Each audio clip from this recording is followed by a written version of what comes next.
8월의 둘째 주입니다. 8월의 둘째 주이고요. 사도행전 73번째 시간 저희 같이 나누게 됩니다. 코로나 여파로 오늘도 온라인으로만 예배를 드리게 되었습니다.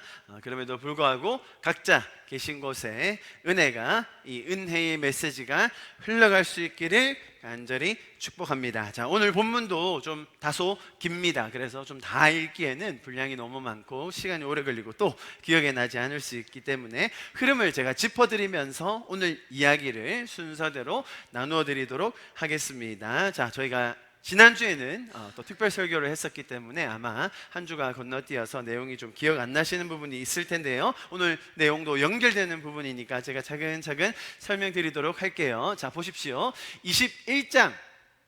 21장에서 예루살렘에 이르니 형제들이 우리를 기꺼이 영접하거늘. 자, 17절에 보시면 이제 바울의 세 번째 전도 여행이 종착지에 다다르게 되었음을 보게 됩니다. 바울이 계속해서 돌아가려고 했던 예루살렘에 도달하는 장면이 21장 17절에서 나오죠. 3차 전도 여행, 약 4년, 길게는 5년 가까이 걸렸던 굉장히 긴 여정이었습니다. 그 여정을 잘 마치고 예루살렘으로 돌아왔습니다. 18절, 그 이튿날 바울이 우리와 함께 야고보에게로 들어가니 장로들도 다 있더라. 바울이 문안하고 하나님이 자기의 사역으로 말미암아 이방 가운데 사신 일을 낱낱이 말하니. 자, 바울 일행을 반갑게 맞이해 준 사람들, 바로 예루살렘 교회의 지도자들이었습니다. 야고보를 위시한 거기 있었던 장로들이 이 바울 일행을 아주 반갑게 맞아 주었습니다. 그래서 정말 오랜만에 만났기 때문에 이 친밀함 가운데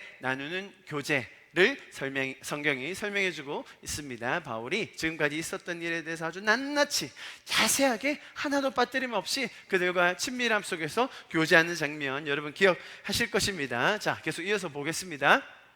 내가 이방에 있는 모든 유대인들을 가르치되 모세를 배반하고 아들들에게 할례를 행하지 말고 또 관습을 지키지 말라 한다 함을 그들이 들었도다. 자, 예루살렘 교회에 많은 유대 출신, 율법을 정말로 사랑하고 그들의 전통을 잘 지키기 원하는, 제가 설명을 드렸었는데 기억나실지 모르겠네요, 유대주의자라고 있었습니다. 예수님을 안 믿는 게 아니었어요. 예수님을 믿지만 유대교 전통을 너무나도 사랑하고, 왜요? 기독교라는 것이 유대교에 어쨌든 뿌리를 두고 있고 그 예수님도 유대인이셨으며 그 지역의 전통과 문화를 그대로 살리고 있었던 것이기 때문에 그 전통과 문화를 그대로 우리가 고수하겠다, 아니 오히려 더 열심히 지키겠다, 사실은 잘못된 부분이 있죠. 그런데 그 사람들은 그런 전통을 더 굳건하게 지킨 채 신앙을 가지고 있었으니 그들을 유대주의자라고 불렀다고 제가 설명드렸었습니다. 저희는 너무나 멀리 떨어져 있는 이방 타국의 사람이지만 이 사람들에게는 너무나 그것이 맞닿아 있는 부분이기 때문에 충분히 그럴 수 있다고 제가 설명을 드렸었습니다. 자, 문제는 뭡니까? 이들이 워낙 유대교적인 전통과 율법의 강성인 나머지 바울이 전하고 있는 메시지, 사실은 은혜의 복음이죠. 우리를 자유케 하는 메시지죠. 율법을 뛰어넘는, 그죠? 율법이 우리를 가르쳐주는 몽학 선생의 역할을 한다면 은혜는 우리 안에 진정한 자유함을 주는 그 하나님의 복음임을 나누고 있는데, 그것이 어떻게 와전되었다고요? 이제 할례도 받지 말라고 하고 이제 모세 율법은 다 안 지켜도 된다라는 식의 오해, 곡해를 하게 되었다는 것입니다. 이것이 바울에게는 위기였습니다. 또 위협이 되었습니다. 많은 오해를 낳고 있는 상황이었습니다. 22절, 그러면 어찌할꼬? 그들이 필연 그대가 온 곳을 들으리니. 당연히 듣겠죠. 바울이 예루살렘에 왔는데 거기 있던 사람들이 이제 바울 일행이 왔다라는 소식을 듣게 될 것입니다. 여러분, 자, 우리가 신앙생활을 함에 있어서 이러한 위협과 오해와 위기를 겪는 것 너무나 필연적인 현상이다라는 것 기억하시기를 바랍니다. 신앙을 가지고 살 때 너무나 많이 생기게 되는 오해들이 있습니다. 왜죠? 여러분, 세상의 시스템과 세상의 가치와 세상의 운영 방식이 성경의 것과는 완전히 다르기 때문이죠. 하나님이 세상을 운행하시고, 하나님이 우리와 관계 맺으시고, 하나님이 우리와 어떻게 인격적으로 교제하시는지를 우리의 삶에서 살려고 할 때 세상은 오해할 수 있다는 것입니다. 오해할 뿐만 아니라 우리에게 위협을 가하고, 당신은 왜 그렇게 살아? 당신은 왜 그렇게 해야 돼? 아니, 세상이 다 그렇게 하는데 당신만 그렇게 하는 게 맞는 거야? 라는 식의 위협까지 올 수 있다는 것이죠. 자, 여러분, 그럴 때에 두려워하지 마시기를 축복합니다. 오히려 담대하게 하나님이 주신 이 은혜의 복음과 하나님의 원리를 고수할 수 있는 우리가 되었으면 좋겠습니다. 하나님께서 지금까지 해오신 일들을 바라보며 주님을 향한 믿음을 가질 수 있는 저와 여러분 될 수 있기를 축복합니다. 자, 그래가지고 이런 오해가 쌓이고 또 위기가 생겼지 않습니까? 자, 그래서 이런 상황을 타개하기 위해서, 잘 해결하기 위해서 그 예루살렘 교회 지도자들이 냈던 제안이 있었습니다. 꽤나 그럴듯한 이야기였습니다.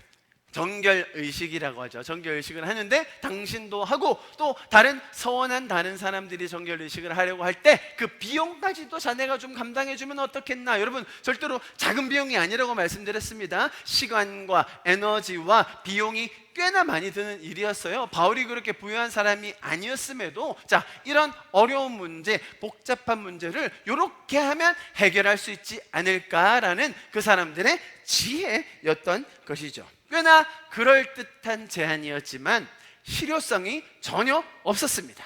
물론 몇 명에게는 좋은 이미지를 끼칠 수도 있었겠죠. 그러나 바울을 향한 이 음해와 공격을 잠재우기에는 역부족이었습니다. 자, 이것이 또 우리의 한계라는 것을 여러분 기억해야 합니다. 나의 생각, 나의 경험, 나의 지혜의 한계를 여실히 보여주는 상황이죠. 여러분, 이 지도자들이 잘못된 동기를 가지고 했던 것이 아닙니다. 영혼을 살리고 어떻게 하면 화해하고 어떻게 하면 이들 가운데 있는 오해를 풀어낼까라는 그 마음의 동기를 가졌던 것이죠. 바울마저도 여러분, 바울이 이것을 함을 통해서, 이런 것들의 행함을 통해서 사실은 원래 가졌던 이 은혜의 메시지가 왜곡될 수 있는 소지도 분명히 있었습니다만, 복음의 본질 외에는 다른 것들에 있어서 정말 유연한 자세를 가지고 이 지도자들의 말을 겸허히 수용해서 그대로 따라서 했었거든요. 그럼에도 불구하고 이런 사람들의 지혜, 유연한 자세, 많은 것들을 연합하여 합력하여 선을 이루려고 할 때에 사실 우리의 지혜와 한계로 그것이 잘 해결되지 않을 때가 있었다는 것. 그래서 우리에게 정말로 한계가 있구나, 내 지혜에는 분명히 제한적인 것들이 있구나 라는 것을 여러분, 우리는 항상 기억해야 합니다. 자, 제가 지금 여러분 들으셨던 내용들을 다시 한번 쭉 짚어드리고 있는 거예요. 바로 이어서 오늘 본문으로 들어갈 겁니다. 자, 보십시오. 27절부터 29절 눈으로 보시면서 따라오시기 바랍니다. 설상가상으로 아시아 지역에서 온 사람들이 있었습니다. 27절 보이시죠? 그 이래가 거의 참에 아시아로부터 온 유대인들이, 여기가 어디라고 설명드렸습니까? 에베소 지역이라고 제가 설명드렸죠. 그렇죠? 에베소 지역에서 바울이 오랜 시간을 보냈기 때문에 그 지역 사람들이 바울 일행을 바로 알아볼 수 있었습니다. 그래가지고 그들을 보는 순간 지금 그가 가지고 있었던 잘못된 문제들, 또 자신들이 마음에 들지 않았던 것들을 자의적으로 곡해하고 여론을 선동해서는 바울을 몰아세워서 죽일 기세로 덤벼드는 장면입니다. 자, 그들은 정말 선한 동기로 또 좋은 지혜를 활용하여서 이 문제를 해결하려고 했건만 결국 설상가상으로 예상치 못했던 인물들, 예상치 못했던 그런 상황이 겹치면서 바울이 목숨을 잃을 수도 있는 절체절명의 상황에 맞닥뜨리게 된 것이죠. 자, 그러나 하나님께서는 또 다른 계획을 가지고 있으셨으니 온송이 소동하여 백성에 달려 모여 바울을 잡아 성전 밖으로 끌어 나가니 문들이 곧 닫히더라. 자, 지금 6월절 기간입니다. 그래서 사람들이 전 세계 각지에서 유대인들이 이 명절을 지키기 위해 모였어요. 자, 그러니까 로마 당국도 이렇게 유대인들이 모이니까 지금 자신들의 속국인 사람들이 명절을 지키기 위해서 오는 건 좋다 이거예요. 그런데 이렇게 모여가지고 갑자기 의기투합해서 만약에 반역이라도 일으키면 안 되니까 조그만 소동이라도 일어나면 바로 그 로마의 장군들이 출동하는 그런 시스템이었다는 겁니다. 그래서 31절 그들이 그들을 죽이려 할 때 온 예루살렘이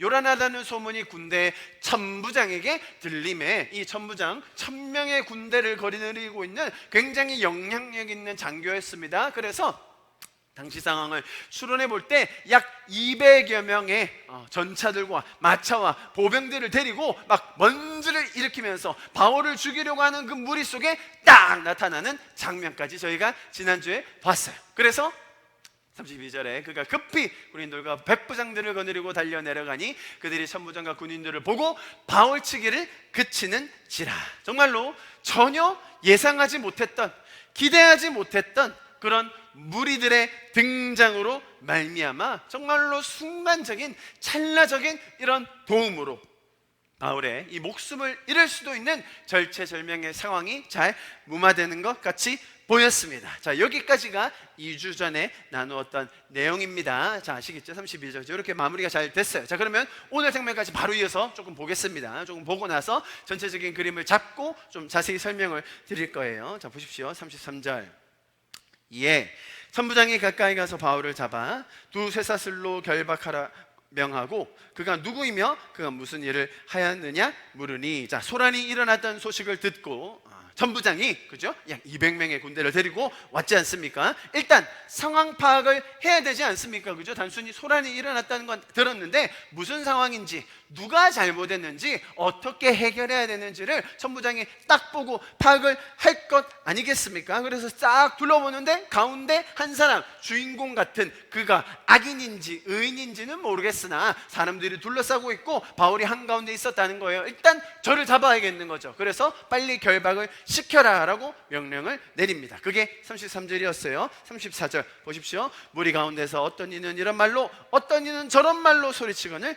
천부장이 소동으로 말미암아 진상을 알 수 없어 그를 영내로 데려가라 명하니라. 자, 무슨 말인지 아시겠죠? 바울을 딱 묶었는데 자, 무슨 일입니까? 라고 한번 이렇게 쭉 얘기를 해보니까 막 저기서 소리를 지르고 저쪽에서는 뭐라고 하는데 도대체 무슨 말인지 한 사람이 좀 총대를 메고 대표로 지금 상황을 잘 설명하면서 뭔가 지적으로 논리적으로 상황을 잘 이해할 수 있도록 설명하는 게 아니라 사람들이 흥분을 해가지고 막 소리 지르고 막 죽이라고 하니까 도대체 누가 잘못한 건지 무슨 일인지를 알 수가 없는 거예요. 이해하시겠죠? 그래서 사건의 진상을 정확하게 파악하기 위해서 천부장은 군사들에게 바울을 로마의 부대 안으로 데려오라고 명령했던 것이죠.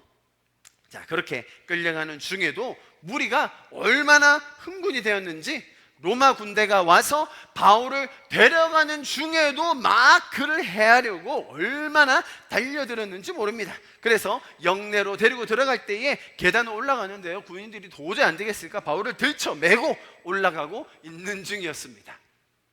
35절 바울이 층대에 이를 때 무리의 폭행으로 말미암아 군사들에게 들려가니 이는 백성의 무리가 그를 없이 하고자 외치며 따라가미러라. 자, 지금 상황 얼마나 급박한지, 사람들이 얼마나 흥분해 있는지, 바울이 어떤 상황에 처해 있는지 자, 이해가 되실 겁니다. 37절 각자 계신 곳에서 우리 좀 한 목소리로 읽어보겠습니다. 시작. 바울을 데리고 영내로 들어가려 할 그때에 바울이 천부장에게 이르되 내가 당신에게 말할 수 있느냐 이르되 내가 헬라 말을 아느냐.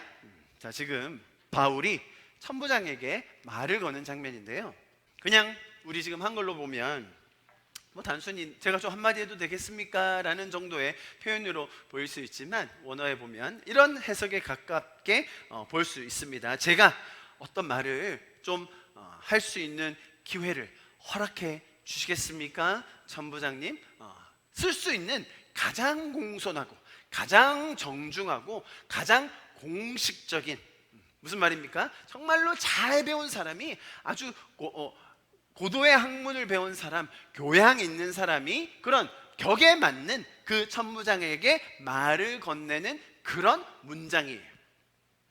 정말로 자기를 죽이려고 하는 이 폭도들 앞에서 자신을 절제하고 저는 무죄입니다. 저 잘못이 없어요.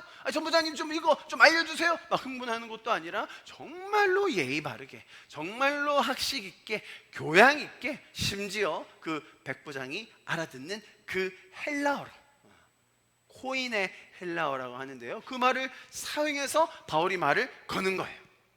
자, 이렇게 혼란한 상황 속에서 바울이 침착하게 헬라어를 써서 아주 유창하게 이야기를 하자 천부장이 놀라지 않을 수가 없었던 것이죠. 당시에 이 로마 제국에 통용되는 공용어가 바로 이 코인의 헬라어였습니다.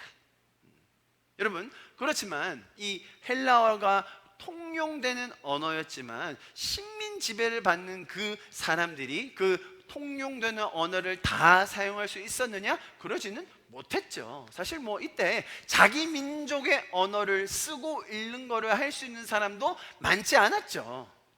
저희 옛날 생각하면 되지 않습니까? 아무리 뭐 사람들이 다 쓰고 있는 말이라 하더라도 그 말을 글로 쓰고 읽는다, 문맹이 없는 그런 사회, 여러분 그거 쉽지 않습니다. 이때도 마찬가지였습니다. 그러니 자국의 언어도 잘 모르는 사람들이 태반인데 로마 제국이 쓰는 그 공용어를 쓴다? 이 말은 이 사람의 학식과 교양이 얼마나 높은 수준이었는지를 단번에 알 수 있는 장면이라는 거예요. 뿐만 아니라 제가 설명드렸듯이 바울이 그에게 천부장에게 건네는 이 말의 정중함, 예의, 이 모든 것들을 살펴볼 때 천부장은 바울이 딱 그 말이 한마디 하는 순간 이 사람 보통이 아니네. 비록 지금 이 소동의 한가운데 있어서 결박을 해서 사람들이 죽이려고 하니까 끌어들여서 데려가고는 있지만 그 말 한마디를 딱 듣는 순간 이 사람이 보통이 아니잖아. 보통 지식인이 아닌데 어쩌다 이렇게 된 거지? 라는 궁금증이 생길 수밖에 없었다는 겁니다. 이해하시겠죠? 자, 그래서 천부장이 당신이 헬라말을 아느냐라고 물었던 거예요. 그러면 네가 혹시 이전에 소요를 일으켜 자객 4,000명을 거느리고 광야로 가던 애굽인이 아니냐? 천부장은 이 바울의 헬라어 실력을 딱 보는 순간 주후 54년에 유대를 로마로부터 구해낼 것이라고 주장하다가 난을 일으켜가지고 진압당한 이후에 자객 4,000명을 거느리고 광야로 잠적해버린 그 애굽 사람이 있었는데 혹시 그 사람인가? 라고 콕 집어서 이야기했던 거예요. 사실 천부장의 엉뚱한 추측이죠. 자, 그랬더니 바울이 어떻게 대답을 합니까? 바울이 이르되 나는 유대인이라 소읍 작은 도시가 아닌 길리기아 다소시의 시민이니 청컨대 백성에게 말하기를 허락하라 하니 길리기아 다소에 있는 사람은 모두가 로마 시민이었다라는 기록이 있을 정도로 굉장한 도시였어요. 바울이 강조하잖아요. 소읍이 아닌 또 여기서 잘못 예를 들면 안 돼요. 그죠? 왜 우리가 소읍이냐 뭐 이러면서, 그죠? 한국에도 작은 도시들이 있잖아요. 작은 마을 읍내들이 있습니다. 뭐 저희 동네로 치면 정관읍 뭐 이런 데가 아니라 제가 이름에도 금정구 부산대 출신 뭐 이렇게 딱 이렇게 뭔가 사람들이 그래요? 뭐 이렇게 알 수 있는 그런 예를 들어서 자신의 출신을 밝히는 거예요. 천부장은 뭔가 헛다리를 짚었지만 바울은 자기 자신의 출신과 도시와 자기가 어떤 사람인지를 분명하게 이야기하고 있습니다. 바울이 지금 여기서 스스로가 로마 시민이라고까지는 얘기를 안 했어요. 다음 주에 이야기할 겁니다. 그것도 참 아주 극적인 장면인데요. 일단 바울이 이 정도만 해도 천부장이 자신에게 말할 기회를 줄 것이다 라는 것을 알고 있었던 것이죠. 바울은 자신이 로마 시민이었지만 그것을 밝히는 대신 자신의 출신을 이야기하고 이 천부장과의 나누는 대화를 통해서 천부장에게 어마어마한 신뢰, 뭔가 새로운 관심을 불러일으키고 있는 중임을 알게 되는 것입니다. 자, 보세요. 그래가지고 이렇게 말을 하니까 40절에 천부장이 허락하거늘, 자 이제 천부장이 허락합니다. 지금 장면이 어떻게 급박하게 전환됐는지 보십시오. 바울이 층대 위에 서서, 아까 계단 막 올라가고 있었잖아요. 층대 위에 서서 갑자기 이제는 연사가 되었어요. 백성에게 손짓하며 조용히 하십시오, 조용히 하십시오 한 후에 히브리 말로 말하니라. 자, 그래서 22장이 이렇게 이어지는 겁니다. 부형들아, 내가 지금 여러분 앞에서 변명하는 말을 들으라 라고 하면서 그들이 그가 히브리 말로 말함을 듣고 더욱 조용한지라 이어 이르되.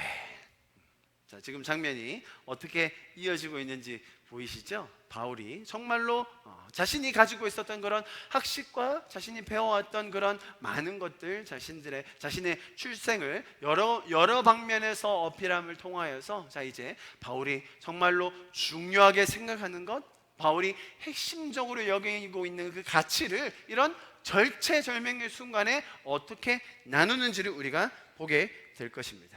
자, 이제 저희가 22장에 그래서 들어온 겁니다. 21장 마지막 장면이 잘 마무리되고 이제 22장에 들어왔는데요. 오늘 본문 전체 22장 전체, 그리고 앞으로 이어지는 장면들이 이제 유사한 패턴으로 이어지게 됩니다. 오늘은 천부장 앞에서 자신들의 동족에게 전하는 그런 변론의 장면을 오늘 볼 겁니다. 자, 그리고 23장, 오늘 22장이고요. 23장에 들어가면 이제 그때는 공의회 전체 회의 앞에서 전하는 증언을 보게 될 것이고요. 그 다음은 벨릭스 총독, 그 다음은 아그리빠 왕 앞에서 바울이 계속해서 이번에 했던 변론, 또 다음에 또 합니다. 내용이 반복되는 게 있을 거예요. 또 다른 변론을 하고, 이렇게 계속 자신을 변론하고, 또 자신이 왜 이런 상황에 처해 있는지, 왜 이런 오해가 생겼는지에 대해서 말하는 장면들이 사도행전에 쭉 이어지게 됩니다. 그리고 마지막에 바울은 감옥에 갇히게 되고요, 로마로 후송되게 됩니다. 이렇게 해서 사도행전이 이제 마무리되게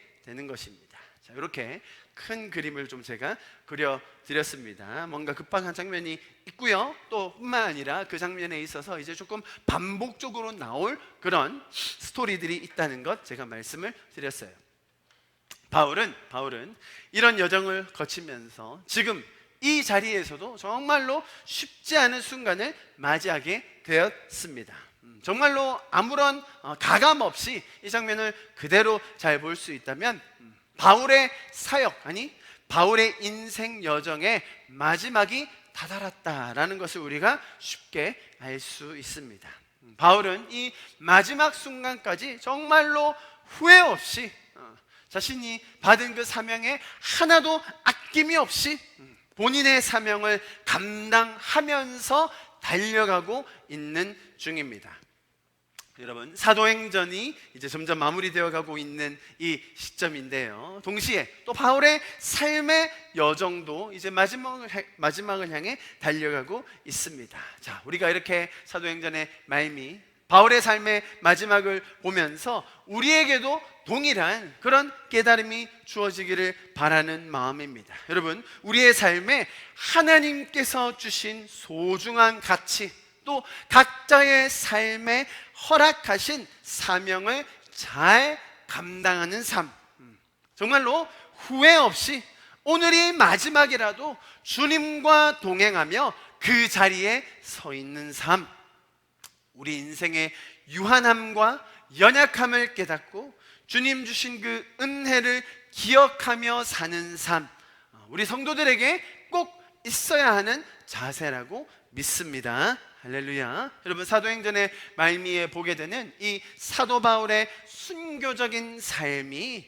너무나 거창하고 우리와 우리의 삶과 동떨어져 있는 그런 이야기가 아님을 우리가 다시 한번 기억했으면 좋겠습니다. 오히려 사도행전과 오늘 이제 나눌 이 바울의 고백은 지금 나의 삶과 동일하게 그 속에서 역사하시는 힘이 있으며, 또 오늘 이 바울의 변론과 고백을 통하여서 나의 마음의 사명, 또 나를 불러주신 그 자리를 다시 한번 하나님께서 조명해 주시고 또 회복해 주시는 힘이 있음을 믿습니다. 자, 그런 마음으로 우리가 하나님께서 주신 그 사명을 다시금 기억하면서 오늘이 마지막이라 할지라도, 내가 지금 이 바울의 자리에 있다 할지라도, 비록 우리가 복음 때문에 목숨을 걸고 변론할 기회가 그리 많지는 않겠지만, 그럼에도 불구하고 사도행전은 우리가 지금 살고 있는 이 삶의 축소판이자 또 지금 오늘 우리에게 주시는 그 하나님의 메시지임을 받아들이시면서 오늘 바울이 하는 이 변론의 내용을 같이 보면 좋겠습니다. 아시겠죠? 자, 그래서 바울이 뭐라고 이야기하고 있는지를 쭉 살펴보겠습니다. 내용이 좀 길기 때문에 좀 제가 묶어서 설명을 드리겠습니다. 3절부터 5절 보십시오. 제가 이제 큰 그림을 설명드렸기 때문에 바울이 어떤 상황에서 어떤 마음으로 이 이야기를 전하고 있는지 이제 감이 오실 겁니다. 그죠? 정말 말 그대로 바울이 이제는 더 이상 헤어나갈 수 없는 그 우겨쌈을 당하는 것 같아요. 오해와 음해로 자신의 마지막이 이 목전까지 왔음을 직감할 수 있는 그런 순간입니다. 자, 앞으로 제가 이런 변론이 몇 차례 나온다고 말씀드렸죠. 자, 그러면서 우리가 이 변론, 바울의 고백, 바울의 이 주장을 통해 그렇다면 우리의 삶에도 어떤 것이 정말로 핵심적인 메시지인가? 신앙에 있어서 바울이 마지막을 향해 달려가는 이 순간에 전하는 이 메시지를 보면서 우리가 믿고 따르는 이 신앙과 이 믿음의 가치의 핵심에는 어떤 것들이 있는지를 다시 한번 돌아보게 될 것입니다.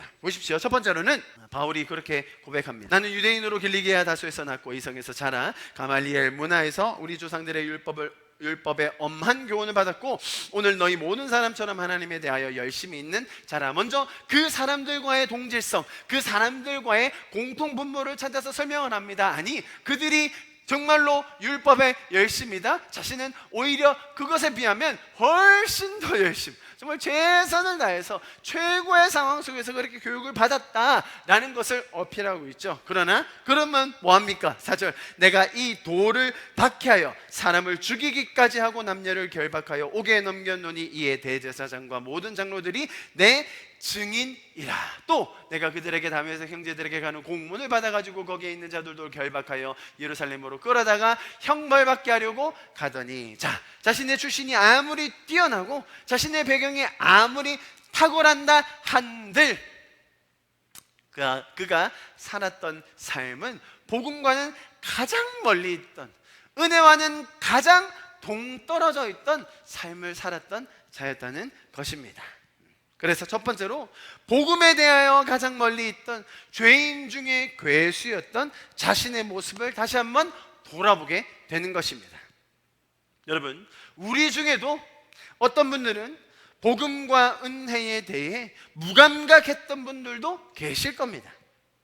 또 어떤 분들은 강하게 복음을, 신앙을, 교회를 부정했던 분들도 계실 겁니다. 우리 중에 많은 분들, 모태신앙인 분들이 계시지 않습니까? 비록 신앙의 가정에서 태어났지만 나의 죄성, 또 주변의 수많은 그런 죄적인 환경들로 인하여 내 안에 감사가 없고 비교하고 불평하고 내 기준과 내 감정으로 교회를 평가하고 신앙을 재단하고 사람들을 정죄하는 모습 분명히 있었을 것입니다.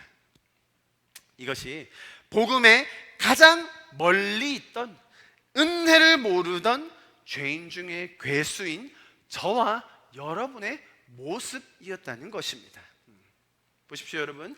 나를 중심에 두고 내가 기준이 되어, 내가 잘났으니까, 내 기준이 맞으니까, 내 배를 채워야 하니까 내가 평가하고 내가 불평하며 내가 원하는 대로 살려고 했던 내 모습이지 않았습니까? 내가 원하는 것과 나의 탐욕이 내 삶의 주인이 되어 사는 죄인의 삶. 바울은 스스로의 열심으로 믿는 자들을 잡아 넣으려고 했습니다. 여러분, 저와 여러분이 죄적으로 살 때 전혀 다르지가 않습니다. 나의 배를 주인 삼아 나를 섬기는 거예요. 나의 탐욕으로 이웃을 대하는 것이죠. 그 모든 것이 죄인의 근본적인 실체인 것입니다. 내가 비록 능동적으로 믿는 성도들에게 폭력을 가하고 그들을 잡아가두려고 하고 모욕하는 일을 하지 않았다고 하더라도 내 죄성과 내 죄적인 행동들은 결국 그와 유사한 결과들을 낳게 된다는 건 여러분 꼭 기억해야 합니다. 우리의 죄적인 선택에는 그에 따르는 결과가 있다는 것이죠. 하나님께서는 그걸 우리에게 항상 가르쳐 주셨었습니다. 창세기 2장, 우리 이 말씀 너무나 잘 아는 말씀인데요, 다시 한번 읽어보면 좋겠습니다. 15절부터 시작. 여호와 하나님이 그 사람을 이끌어 에덴 동산에 두어 그것을 경작하며 지키게 하시고, 여호와 하나님이 그 사람에게 명하여 이르시되 동산 각종 나무의 열매는 내가 임의로 먹되 선악을 알게 하는 나무의 열매는 먹지 말라. 내가 먹는 날에는 반드시 죽으리라 하시니라. 아멘. 하나님은 우리가 에덴이라는 기쁨과 행복의 동산에서 하나님과 동행하며 하나님과 함께 거하며 사는 그 완벽한 삶으로 우리를 초청해 주셨지만, 우리가 죄를 선택하게 되는 순간, 하나님을 떠나기로 결정하는 순간 어떤 결과가 나오는지까지도 너무나 정확하게 설명해 주셨던 것입니다. 바울이 하나님과 동행하는, 하나님과 함께하는 여정을 살 수 있었음에도 불구하고 자기 자신의 욕심에 따라, 자기 자신의 기준에 따라 믿는 이들을 핍박하고 그들을 가두려고 했다는 거예요. 그 결과가 뭐라는 겁니까? 죽음이라는 것입니다. 하나님과 영원히 분리되어 우리의 영적인 실체를 알지 못하고, 하나님이 우리의 창조주 되시고 하나님이 우리의 인도자 되시며 구원자 되심을 알지 못하고 계속하여 그런 죄적인 선택을 하는 삶, 여러분 그게 뭐라고요? 죽음의 삶이라는 거예요. 비단 나만 죽는 것이 아니라 다른 사람들도 이 세상의 다른 환경에도, 다른 상황 속에서도 하나님과 떨어지게 만드는 그런 죽음의 결과들이 이 죄인의 삶에서는 계속 양산된다는 것입니다. 그래서 우리가 죄인 되었던 그 삶, 또 그 죄의 결과가 어떠했던 것이었는지를 바울이 다시금 고백하고 있는 거예요. 자, 그런 바울에게, 그랬던 사울에게 예수님이 어떻게 일하셨는지를 이제 또 설명해 주고 있습니다. 여러분 눈으로 보시면서 따라오십시오. 가는 중에 다메섹에 가까이 갔을 때 오정쯤 되어 호련히 하늘로부터 큰 빛이 나를 둘러 비치매. 바울이 뭔가 예수님을 만나기 위해서, 새로운 변화를 얻기 위해서, 구원을 얻어내기 위해서 노력한 것이 아니라 말 그대로 호련히, 내가 기대하지 않았을 때에, 내가 알 수 없었을 때에, 성경적인 표현이 뭡니까? 내가 아직 죄인 되어 있을 그때에. 여러분, 우리의 죄인된 모습을 직시하실 수 있기를 축복합니다. 우리 자신뿐만 아니라 우리 주변에 있는 사람들의 이 죄인된 모습, 적나라한 죄인된 모습을 우리가 직면할 수 있기를 바랍니다. 그럴 때에 우리를 먼저 찾아와 주신 그 하나님의 은혜가 얼마나 값진 것인지를 우리가 알게 되는 것입니다. 우리가 먼저 하나님을 찾지 못했습니다. 내가 자격이 되어서 그분을 만난 것이 아니었습니다. 내가 노력하고 수고하고 열심을 다했기 때문에 구원을 얻어내는 것이 아니었다는 것입니다. 여러분, 기독교의 신앙은 너무나도 고귀한 그 하나님의 먼저 찾아오심, 우리가 아직 죄인 되어 있을 그때에 성육신하신 그분께서 우리를 구원하기 위해 일하셨다라는 그 부분입니다. 그래서 우리를 구속해 주셨어요. 우리에게 하나님이 어떤 분인지를 지금 계속 가르쳐 주고 계신 거예요. 그죠? 바울이 질문할 때, 사울이 질문할 때 예수님께서는 그가 누구신지를 바울에게 밝히 계시하여 알려주고 계신다는 것입니다. 여러분 보십시오. 우리가 죄인 되어 있는 그때에 우리를 구속하신 거예요. 그죠? 우리의 죄를 속량하심으로 말미암아 우리를 구속해 주셨어요. 그리고 그냥 구속만 해서 끝나는 것이 아니라 하나님이 어떤 분이신지를 가르쳐 주세요. 그게 뭡니까? 계시라는 거예요. 이 구속과 계시가 합쳐져서 내가 죄로부터 자유하여지고 단번에 영원히 십자가 사건으로 그 죄로부터 자유하여지고, 거기서만 그치는 것이 아니라 이제는 우리의 본질된 하나님과의 원형의 관계를 회복하기 위하여 무지했던 우리에게, 죄인이었던 우리에게 하나님을 계시해 주는 것이죠. 그래서 구속과 계시의 사건이 결합되어 뭐가 일어납니까? 구원이 일어난다는 것입니다. 단순히 우리를 죄에서만 구원해 주신 것이 아니라 우리에게 하나님을 아는 지식, 하나님과 함께 할 수 있는, 동행할 수 있는 은혜를 더하여 주신 것입니다. 자, 그러면서 바울이 또 누구를 만나게 됩니까? 율법에 따라 경건한 사람으로 사는 모든 유대인들에게 칭찬을 듣는 아나니아라 하는 이가, 이제 아나니아가 나타나서 바울의 눈 멀었던 것을 뜨게 해주고 또 그와 대화 나누는 장면을 바울이 지금 이 변증하는 장면에서 이야기하고 있습니다. 자, 여러분, 때로는 우리에게 하나님께서 이처럼 돕는 사람을 붙여주세요. 그죠?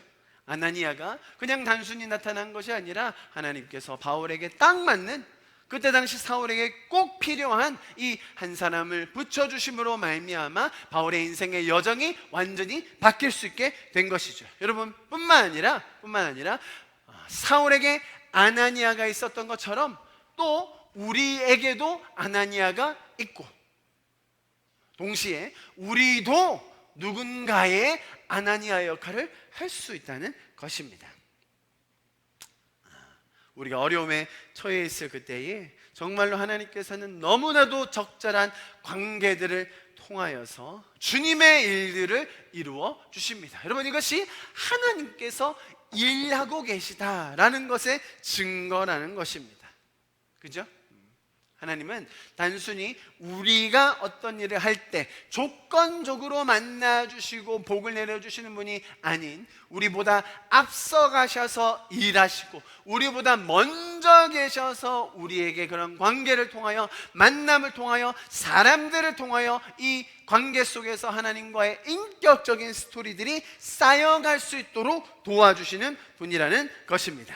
14절 보십시오. 그가 또 이르되, 아나니아가 이르는 겁니다. 우리 조상들의 하나님이 너를 택하여 너로 하여금 자기 뜻을 알게 하시며 그 의인을 보게 하시고 그 입에서 나오는 음성을 듣게 하셨다. 자, 여러분 보십시오. 우리를 택하셨음을 알게 해 주셨습니다. 그 의인, 누굽니까? 여기서는 예수님을 말하는 거예요. 그 예수님을 보게 하셨다. 그리고 그 음성을 듣게 하셨다는 거예요. 알게, 보게, 듣게 하셨다는 거예요. 여러분, 우리 기독교 신앙의 정말로 놀라운 점은 우리와 인격적으로 관계 맺으시는 그 하나님, 단순히 신이라는 존재가 막 우레와 같은 번개처럼 신비한 존재로, 무시무시한 존재로 저 하늘에 멀리 머물러 계신 분이 아니라 우리가 우리의 지성으로 알 수 있도록 도와주시고, 내가 나의 눈으로 볼 수 있도록 우리를 인도해 주시며, 그분의 음성이 내 귀에 들리도록 우리를 도와주시는 분이라는 것입니다. 여러분, 이것이 인격적인 하나님이 일하시는 방법입니다. 인격적인 하나님이 너무나도 친밀하게 우리에게 먼저 다가오셔서 우리와 그 사랑의 관계를 만들어가고 계신다. 그것을 지금 바울이 자신의 삶을 돌아보며 우리의 신앙의 핵심적인 기둥으로 설명해 주고 있는 겁니다. 아시겠죠? 내가 정말로 죄인 중에 계수되어서 그 죄적인 선택으로 말미암아 죽음이라는 결과를 낳고 있을 그때에 하나님이 먼저 찾아오셨다. 하나님이 먼저 일하여 주셨다. 하나님이 나를 만나서 나를 구속해 주시고 나에게 계시하여 주셔서 나를 구원해 주셨다. 거기서 머무르는 것이 아니라 나와 인격적인 관계를 내가 알 수 있도록, 내가 들을 수 있도록, 내가 볼 수 있도록 주님이 나와의 인격적인 친밀한 관계를 만들어가고 계신다라는 것을 여기서 피력하고 있는 것입니다. 자, 다음 보십시오. 15절 우리 같이 한번 읽어볼까요? 시작. 내가 그를 위하여 모든 사람 앞에서 내가 보고 들은 것에 증인이 되리라. 할렐루야. 그렇게 우리에게 약속해 주시는 거예요. 우리가 본 것, 우리가 경험한 것, 내가 들은 것, 내가 경험하고 알게 된 것에 뭐가 될 거라고요? 증인이 되리라라는 것입니다.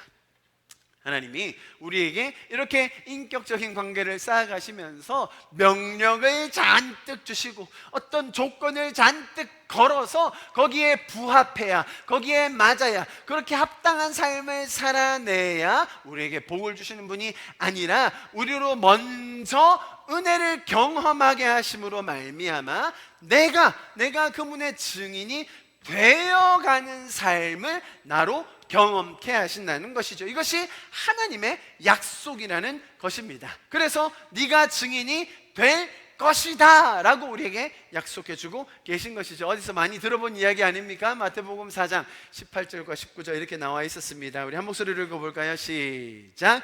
갈릴리 해변에 다니시다가 두 형제 곧 베드로라는 시몬과 그의 형제 안드레가 바다에 그물을 던지는 것을 보시니 그들은 어부라 말씀하시되 나를 따라오라 내가 너희를 사람을 낚는 어부가 되게 하리라 하시니. 할렐루야. 여러분, 우리가 어부가 되어야만, 우리가 사람을 잘 낚아내는 그런 어부가 되어야만 하나님이 우리를 좋아해 주시고 우리를 축복해 주시고 우리에게 복 주시는 것이 아니라, 예수님은 그들을 부르는 순간부터 어떤 약속을 주고 시작하신 거예요? 내가 너희를 사람 낚는 어부가 되게 만들 거다.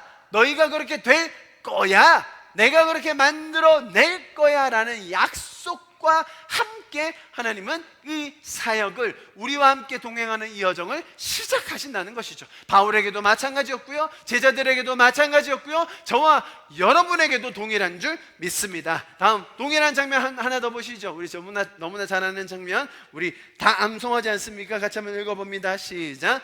오직 성령이 너희에게 마시면 너희가 권능을 받고 예루살렘과 온 유대와 사마리아와 땅끝까지 이르러 내 증인이 되리라 하시니라. 아멘. 그렇게 우리는 하나님을 먼저 경험함으로 그런 구속의 사건, 계시의 사건, 구원의 그 놀라운 여정을 하나님과 함께 동행함으로 알게 되면서 이제는 우리가 증인이 되는 삶을 살 수 있게 되는 것입니다. 우리 죄인이었던 우리를 구원하셔서 하나님과 인격적인 여정에 초청하여 주시고 이제 약속하여 주시는 그 장면까지 바울이 지금 이 사람들 앞에서 설명하고 있는 거예요. 자, 마지막 장면 같이 보겠습니다. 바울은 정말로 이 목숨이 오가는 이 상황 속에서 그 사람들에게 너무나 놀라운 우리 신앙의 핵심, 우리의 신앙의 정말 가장 중심되는 그 메시지들을 정말 일목요연하게 정리해서 알려주고 있습니다. 우리의 삶의 마지막이라면, 우리의 삶이 정말로 돌아볼 수 있는 그런 기회가 있다면 오늘 이런 말씀을 통하여서 그렇구나, 나의 신앙에도 이런 것들이 정말 분명한 근본이요 또 핵심이구나 라는 것을 우리가 다시 한번 기억하게 되는 그런 시간이 되는 줄 믿습니다. 자, 보십시오. 그래서 바울이 그 장면에서 어떤 대화를 나누었는지를 또 설명하고 있는데요. 이제는 왜 주저하느냐, 일어나 주의 이름으로 불러 침례를 받고 너의 죄를 씻으라 하더라. 후에 내가 예루살렘으로 돌아와서 성전에서 기도할 때에 황홀한 중에 봄에 주께서 내게 말씀하시되 속히 예루살렘에서 나가라. 그들은 내게 대하여 증언하는 말을 듣지 아니하리라 하시거늘 내가 말하기를 주님, 내가 주를 믿는 사람들을 가두고 또 각 회당에서 때리고 또 주의 증인 스데반이 피를 흘릴 때 내가 곁에 서서 찬성하고 그 죽이는 사람들의 옷을 지킨 줄 그들도 아나이다. 나더러 또 이르시되 떠나가라, 내가 너를 멀리 이방인에게로 보내리라 하셨느니라. 자, 여러분, 바울이 스스로의 연약함을 잘 알고 있어요. 스스로의 죄악됨, 자기의 연약함과 무지함으로 인하여 자신이 지었던 그런 과거의 일들 바울이 누구보다도 잘 알고 있었어요. 그래서 사실은 두려움이 있었고요, 자기 동족에게로 갔을 때 믿어주지 않을 것 같은 그런 의심할 것 같은 두려움이 왜 없었겠습니까?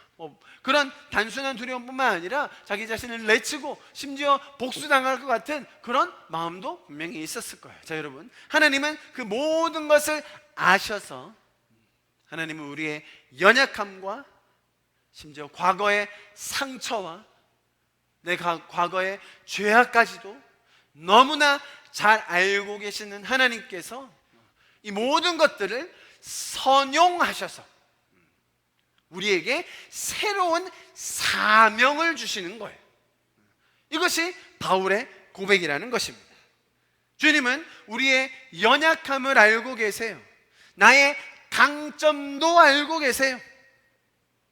내가 잘하고 못하는 것, 나의 진로라든지 은사적인 것, 그런 인간적인 한계에 머무르는 것이 신앙이 아니에요. 여러분, 신앙이라는 것은 하나님과의 인격적인 관계입니다. 어떨 때는요, 내가 전혀 예상치 못했던, 준비되어 있다고 생각하지 않았던, 어찌 보면 부족하다고 여겨지는 부분을 사용하기도 하세요. 우리가 강점으로 잘 준비해 놔야 하나님께 사용받는 게 아니에요. 그러면 똑똑하고 능력 있는 사람만 사용하시게요? 그렇지 않습니다. 하나님은 우리의 연약함이라도 들어 쓰셔서 사용하신다는 겁니다. 나의 상처마저도, 나의 어려움마저도, 나의 연약함마저도 선용하실 수 있는 분이 하나님이십니다. 왜죠? 영혼들을 살리기 위해서죠. 다음 세대들을 지키고 보호하고 돌보기 위해서죠. 그런 상황 속에서 하나님은 우리와의 인격적인 관계를 통해서 많은 사람들이 생명의 복음과 은혜의 메시지를 받아들일 수 있도록 우리와 함께 일하신다는 것입니다. 어떨 때는 나의 힘들고 아픈 상처들을 통하여 다른 영혼들이 위로받게 하십니다. 왜요? 더 아파하고 더 죄적인 상황에 있는 수많은 영혼들이 있거든요. 그죠? 그래서 우리가 인간적으로 우리의 생각에서 정말로 괴로워하고 어려워했던 그 나날들이 하나님 손에 붙들려 있을 때 정말 그것이 승화되어 다른 더 힘들고 아파하는 그 영혼들을 살릴 수 있는 놀라운 인격적인 하나님과의 동행이 시작되는 것입니다. 여러분, 바울이 그렇게 이 무리들 앞에서 너무나 놀라운 이 자신의 삶의 고백을 드리고 있는 것입니다. 여러분, 그렇게 우리의 삶의 방향을 만들어 가시고 또 인도해 주시며 우리가 하나님과 함께 감당해낼 수 있는 그런 사명을 주시는 주님을 기대할 수 있는 저와 여러분 될 수 있기를 간절히 축복합니다. 할렐루야.